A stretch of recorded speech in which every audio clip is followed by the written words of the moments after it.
My parents forced me to drop out of medical school to care for my dying grandfather who promised me his $3 million estate, but at his funeral the lawyer read a will leaving everything to my sister who never visited, and then Grandpa walked in alive. I'm Cameron, 28 years old, and I'm writing this from my apartment trying to process the most insane betrayal I've ever experienced. 2 years ago, I was a second-year medical student at Johns Hopkins, working toward becoming a cardiologist. I'd spent my entire life preparing for this path, maintaining perfect grades and finally getting accepted into one of the best medical programs in the country. Then my parents called with devastating news. My mother Sandra called crying, saying my grandfather Walter had suffered a massive stroke and wasn't expected to live more than a few months. She explained that he needed round-the-clock care and the family couldn't afford professional nursing.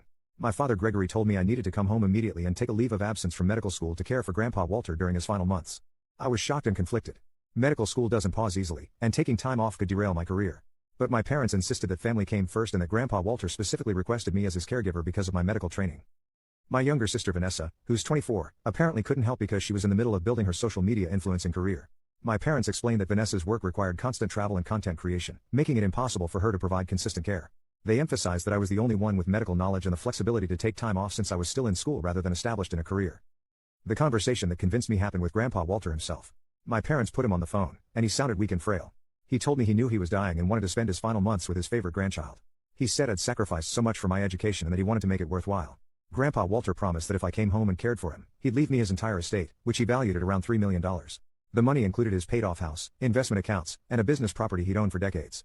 Grandpa Walter explained that with $3 million, I could pay off my medical school debt, return to finish my degree without financial stress, and set myself up for life. He said Vanessa would be fine without an inheritance because she was already making good money from her social media sponsorships and didn't need help. He wanted his money to go to someone who'd actually use it to make a difference in the world through medicine. I talked to my academic advisor about taking a leave of absence. She strongly discouraged it, explaining that students who leave medical school rarely return and complete their degrees. The momentum and knowledge base are too difficult to rebuild after a long absence. She urged me to consider other options like hiring professional care for my grandfather. But my parents insisted there was no money for that and kept pressuring me about family obligations. Against my better judgment, I filed for a leave of absence and moved back home to Pennsylvania. My parents had converted their guest room into a care space for Grandpa Walter. When I arrived, he looked frail and weak, spending most of his time in bed or in a wheelchair. The first few months were exhausting. I helped Grandpa Walter with bathing, dressing, meals, and physical therapy. I managed his medication schedule and coordinated with his doctors. My parents worked full-time, so I was alone with him most days. I watched my former classmates progress through medical school on social media while I changed bedpans and prepared soft foods.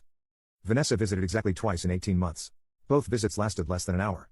She'd take selfies with Grandpa Walter for social media and leave.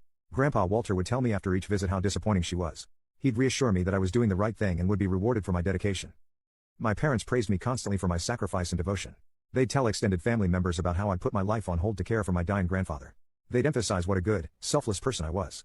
Meanwhile, they never pressured Vanessa to help or criticized her for being absent.